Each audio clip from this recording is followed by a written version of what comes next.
Alright, good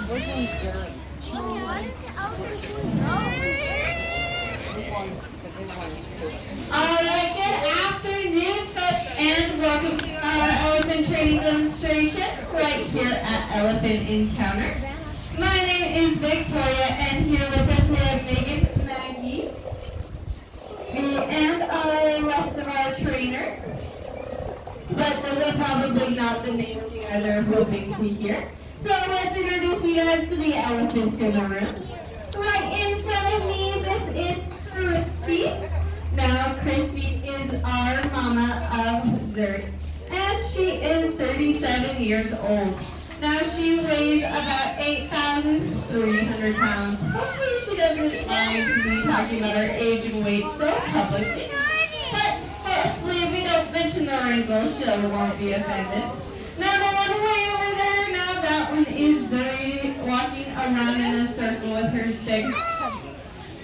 Now, Zuri was born right here at Utah's Hobo Zoo on August 10th, 2009. And that makes her 14 this year.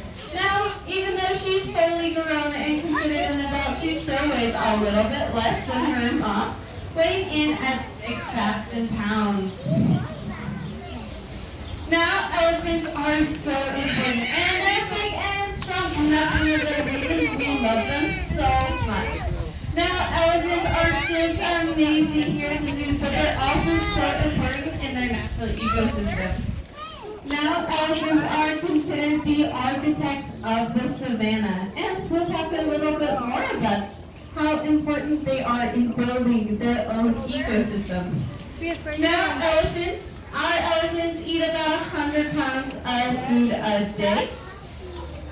And that's nutrient-rich fruits, vegetables, grocery quality, along with hay, and elephant biscuits. Where wild elephants don't get all of those great things. So they have to eat about 300 pounds of food in order to get all of that nutrients they need. Now that is a lot of food, and they have to walk over 25 miles a day in search for that food. And so they have a really highly specialized feet pads to do all of that walking. Later on in the training, you're going to watch our trainers check those foot pads. Obviously, our girls don't walk quite 25 miles a day. And so we check their feet pad every day to make sure that they're wearing properly. Now, because they do all that walking and all of that eating, they pick up all of those seeds and carry them miles away from them in order to drop them off in a great big pile of fertilizer. Now, that fertilizer is deposited to grow all of the plants, trees, and grasses of the savannah. It's even said that you can tell where the savannas of the future will be based on where the elephants are today. Now, they also aren't very good digesters. They only digest about 30% of all of the food they eat. And so all of those seeds are perfectly placed healthily in a great big pile of fertilizer in order to have the best chances of having a healthy life. Now, food is important to an elephant, but so is water. Now, an elephant drinks about a bathtub of water a day. That's a lot of water, right? And because of that 50 gallons that needs to be drank, water is really important. And an established watering hole or river would be really nice to an elephant.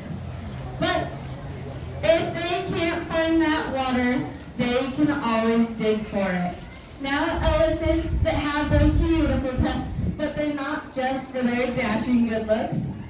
They are also tools. Elephants can bend down way low and dig for the water that they need in their environment. Now, elephant dug foot mud baths are so important because they use that mud in order to stick to their skin and uses it just like bug repellent or sunscreen. Who here put on sunscreen? Raise your hand. Awesome! I'm so proud of your guys' sunscreen usage. But Obviously, elephants can't go to Walmart and buy some sunscreen, so mud will have to do, and that's why they have so many wrinkles.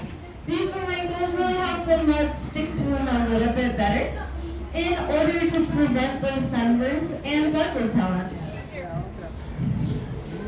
Now elephants also need a lot of space. That much is kind of obvious because they're really big and really strong.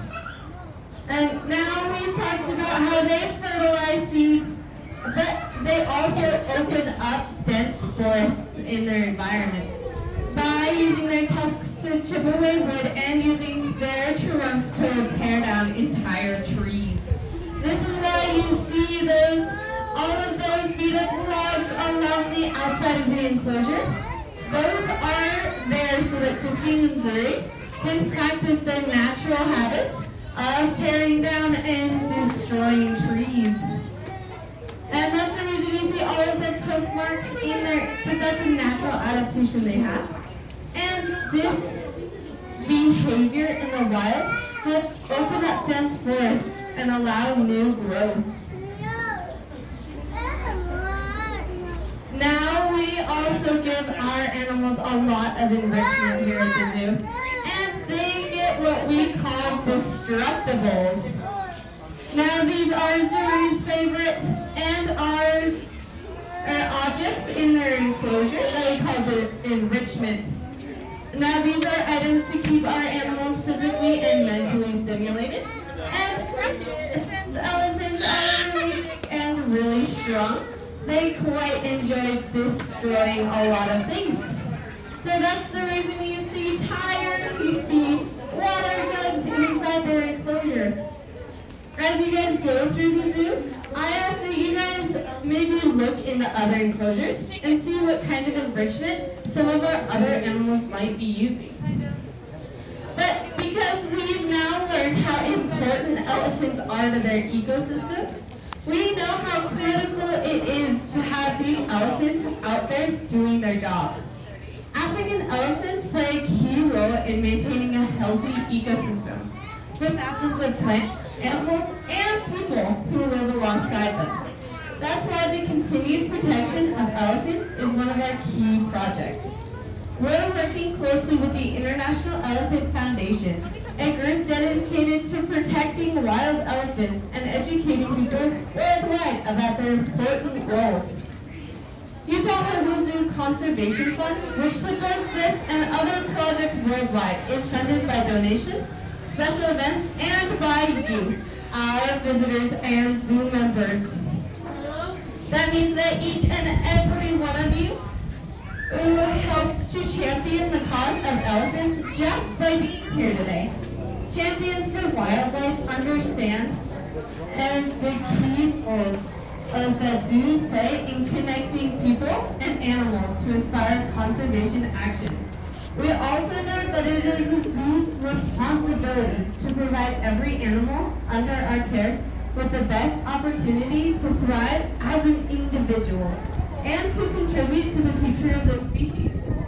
As we mentioned at the top of the program, Zuri is turning 14 this year. This means that she is now of reproductive age, and it is important to us that she has the best opportunity possible to build her own family. Zuri herself was born through artificial insemination, and we've been attempting to go that route, but AOA is really complicated, both for humans and for elephants. And though Zuri and her care team have been amazing so far, our attempts have been unsuccessful. Experts in the field tell us that she has much better odds of reproductive success if she's in a large multi-generational herd with access to a bull elephant. Utah Zoo is committed to keeping up with the ever-changing needs of our animals in order to provide them excellent care and well-being. We have consulted with the top elephant experts in the country and have deep dived in the most recent research. Finally, we have come to the decision that the best thing for Christie and Zuri is to relocate them together to an accredited zoo where they will have better odds of expanding their family. While we recognize that our community and staff will miss them, we are resolute that this is the correct decision. Elephants have always been an integral part of our story here at Utah's Home Zoo, and that's not going to change. We will continue being champions for this incredible species by ensuring a safe and secure future for the next generation of elephants, including both in Christie and Zuri's family and elephants in the wilds of Africa. Thank you guys so much for joining us and becoming champions for wildlife, champions for Christie and Zuri, and champions for elephants. While we know that we are all going to miss them, you can follow their story on social media. And you can also stick around after our program, and I will answer any questions you guys might have. Thank you so much, and I hope that you guys have a wild rest of your day here at Utah's Home Zoo.